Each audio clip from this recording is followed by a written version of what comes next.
do what thou wilt, shall be the whole of the law. My name is John Sewell. I am a producer and a composer working with Elusive Productions, and I'm fortunate enough to work with a team of talented, creative individuals as we adapt the 7 plays that comprise Aleister Crowley's Rites of Eleusis into musical rock opera presentations. I want to do a series of videos where we talk about that creative process, the composition process in particular for my videos, and basically discuss how we take the ideas and we flesh them out, we develop them, we create the music that sets the mood, that captures the feel that we are trying to generate when we create these adaptations. So the first section I want to go through basically discusses the earliest parts of the composition process and how the structure comes together. In this case, we look for the radical shifts that take place within the rite itself, and then we build the music around those radical shifts. But maybe I'm speaking in too broad of terms, so I'll sort of get a little more granular here.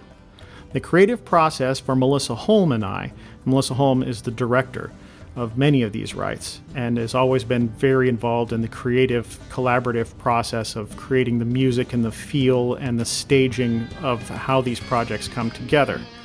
And the creative process for us, it begins with a reading and a talking through of the scripts.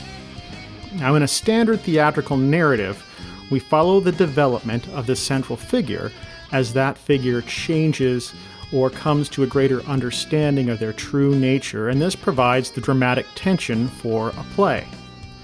Now, in the Rites of Eleusis, we're dealing with planetary archetypes within the Sephirotic sphere of that planet, and those are consistent. They are fundamentally changeless. So we are tracking instead the changes in circumstance that result in the decline of that planet and the rise of the next within the series. And this is where we'll get a little bit into the difference between planetary and astrological signs and how they interact. It's a great way to really study that. And it's also something that we play with in the themes, where we create planetary themes and we create astrological themes, and then we study the way that they interrelate with each other. This whole thing is a very beautiful, creative, meditative process for the people who are doing so. In classical theater terms, then, a character that cannot or does not change or evolve in some way are considered either comic or tragic fools. And after a fashion, this is a very apt description of our central figures, the god forms of these rites. As an example, Mars undergoes no great transformation in himself during the Rite of Mars. Rather, he relinquishes control in order to achieve victory. Sacrifice in the cause of victory is consistent with the character throughout. The question is not, is he willing to sacrifice to win? It's simply, how much is he willing to sacrifice to win? And the answer is everything. He's willing to sacrifice everything, including his own lordship over his realm, in order to achieve a victory. So rather than follow the change in Mars, we are tracking the change that takes place among the devotees.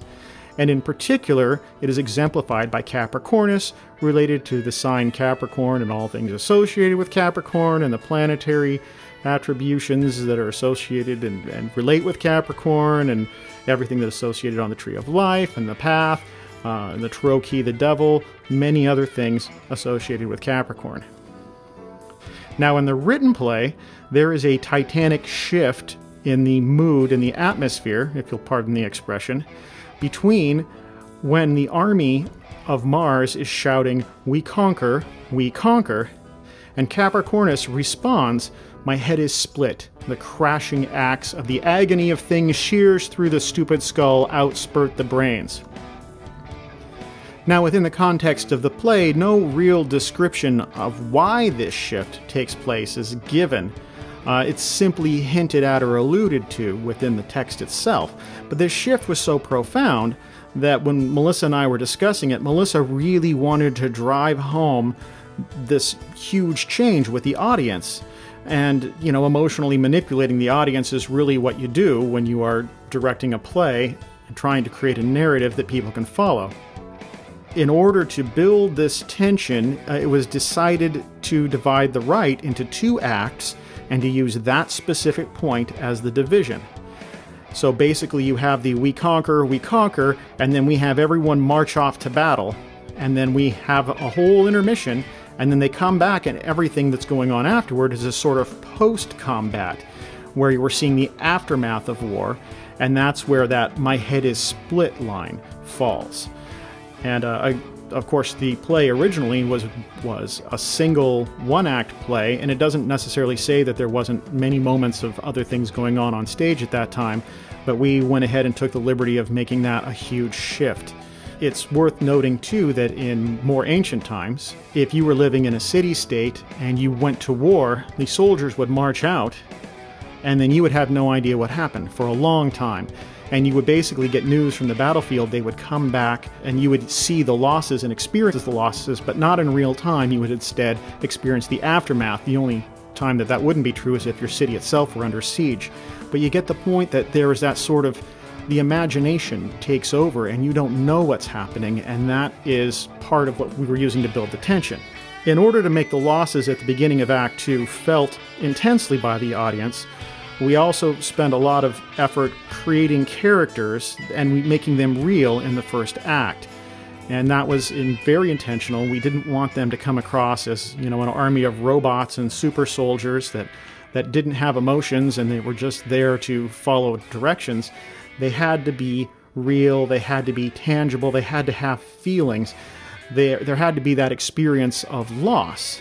And so Act 2 opens with Capricornus seeing this loss and reacting to this damage that has been done to these people that both he and the audience has been taught to care about during Act 1.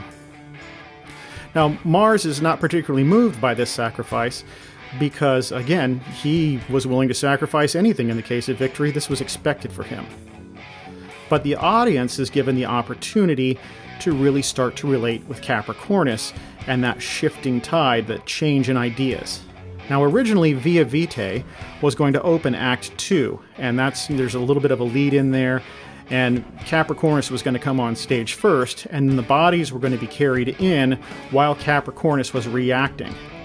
But given the attachment that Melissa wanted to form with the wounded, she later asked that I create a new musical theme to open Act 2, where they would start with the sounds of combat, and then the wounded would be carried in. I gave it some thought and played around with some ideas, and I came to this idea that what I really wanted to create was a piece of music that captured a sort of illuminating sorrow. And I think some of this relates to Saturn, which is good because, again, the combat that's taking place that we're not seeing is a war with Saturn. But this idea of attaining a sort of enlightenment and losing so much in that process. In essence, I wanted disillusionment that inspires wisdom to be the feel of this piece. And since music is a language, and in Western culture we're taught, that certain intervals and certain rhythms, certain minor chords elicit feelings, and it's all reinforced by the music that we see and the images that we see associated with it. That when I wrote the music, it had a lot of minor feeling to it, a lot of unresolved chord progressions going on, a lot of changes that seem almost unnatural.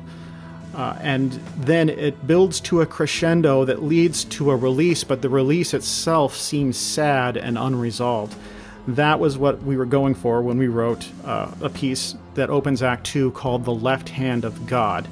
And the title, The Left Hand of God, basically means those things hidden, those things sinister. Also, the left hand in more ancient manuscripts and writings, particularly the Qumran texts or whatnot, is a reference to the phallus. And so the left hand of God is literally a reference to God's phallus, which is because I'm 12. At any rate, the point here is that this was this sort of somber, intense mood was crafted to create a moment where the hypothetical loss becomes real to Capricornus. And it's also interesting that this theme itself is then employed in a later track called The Hidden God, and it is performed on the viola by Sonny Larson and played beautifully.